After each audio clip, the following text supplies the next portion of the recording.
Assalamualaikum warahmatullahi wabarakatuh. Izin saya Komang J. Laksana BP dengan NIM 2023-11007. Di sini saya akan mempresentasikan mengenai suatu kendali dan komunikasi dalam manajemen PT Garuda Indonesia Persero Tbk di dalam mata kuliah manajemen teknik ini.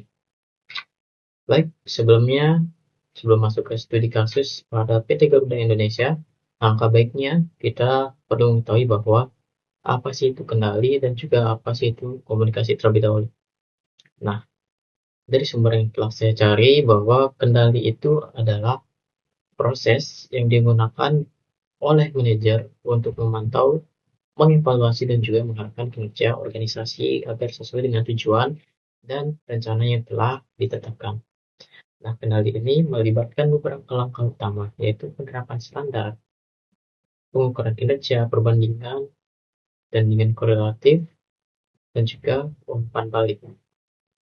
Nah, kendali yang dimaksud pada studi kasus yang telah saya tetapkan kali ini yaitu penetapan KPI atau Key Performance Indicators dan juga monitoring dan evaluasi serta tindakan korelatif.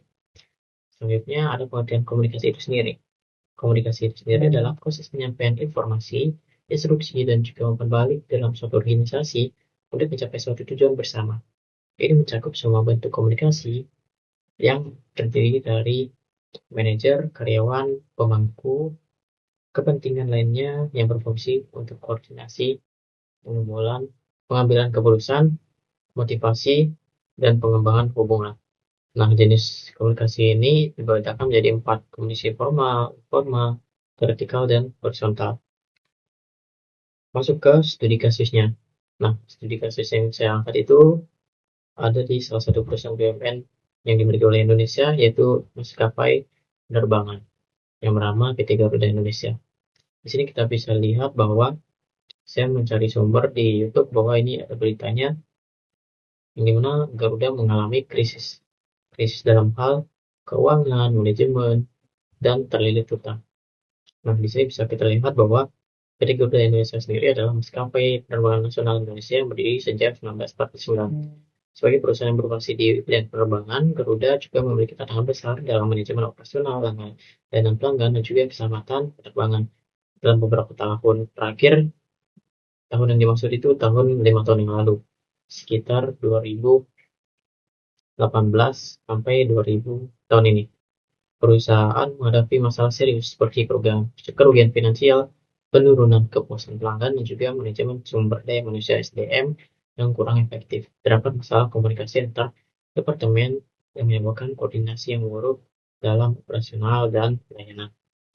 Nah, di sini kita tahu bahwa poin pentingnya itu ada masalah komunikasi antar departemen. Nah, di sini terdapat penyelesaian yang diambil oleh Garuda itu sendiri, implementasi, kendali, dan komunikasinya. Dari segi komunikasi itu, penetapan KPI oleh Garuda itu sendiri. Yang jelas untuk setiap departemen, termasuk ketepatan waktu, tingkatan kepuasan pelanggan, dan juga pengelolaan biaya. Nah, di sini juga ada menetapkan sistem mentoring, yaitu perusahaan menetapkan sistem informasi manajemen yang memantau kinerja setiap penerbangan secara real time. Nah, untuk melaksanakan kendali ini tentunya ada juga hal yang paling penting yaitu komunikasi agar menjadi satuan. Nah, yang pertama itu rapat koordinasi reguler, mengadakan rapat koordinasi mingguan antara manajer departemen untuk membahas kinerja dan isu yang dihadapi, dan juga menyediakan platform digital, yaitu mengenalkan platform komunikasi internal untuk memudahkan aliran informasi antar departemen, sehingga bisa terjadinya sentralisasi keputusan, sentralisasi manajemen, jadi tidak terjadinya miskomunikasi. Adapun matriks perubahan sebelum dan juga sesudah diimplementasikan, punya sistem kendali dan komunikasi. Di sini ada 6 aspek yang saya ambil, yaitu dari aspek KPI, monitoring, kepuasan pelanggan, dan ketepatan waktu, komunikasi internal, dan kerugian finansial.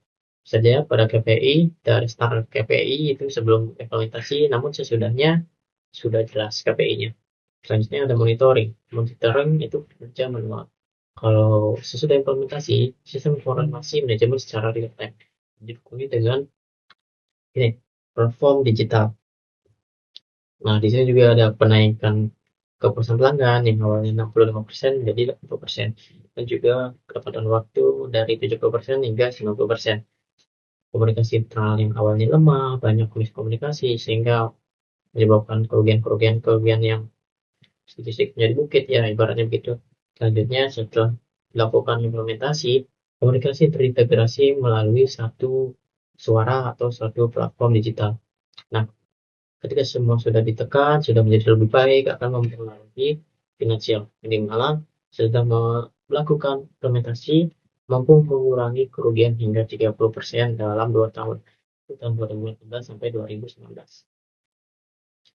Nah, adapun kesimpulan dari pokok bahasan yang telah saya bahas pada hari ini, setelah menerapkan sistem kendali dan komunikasi yang lebih baik, Garuda Indonesia mengalami peningkatan yang signifikan dalam berbagai aspek. KPI yang jelas dan sistem monitoring yang efisien memungkinkan perusahaan untuk mengidentifikasi masalah lebih cepat dan mengambil tindakan korelatif. Kepuasan pelanggan, penampilan peningkatan yang berkontribusi pada pemulihan citra perusahaan. Melalui penerapan sistem kendali komunikasi yang efektif, PT Garuda berhasil meningkatkan kerja dengan kepercayaan pelanggan sehingga bisa bounce back dan bisa menghadapi tantangan di industri penerbangan dan kompetitif ke depannya. Mungkin sekian yang bisa saya sampaikan. Akhir kata, jika ada kesalahan kata mohon dimaafkan, baik sengaja ataupun tidak sekiranya. Wassalamualaikum warahmatullahi wabarakatuh. Terima kasih.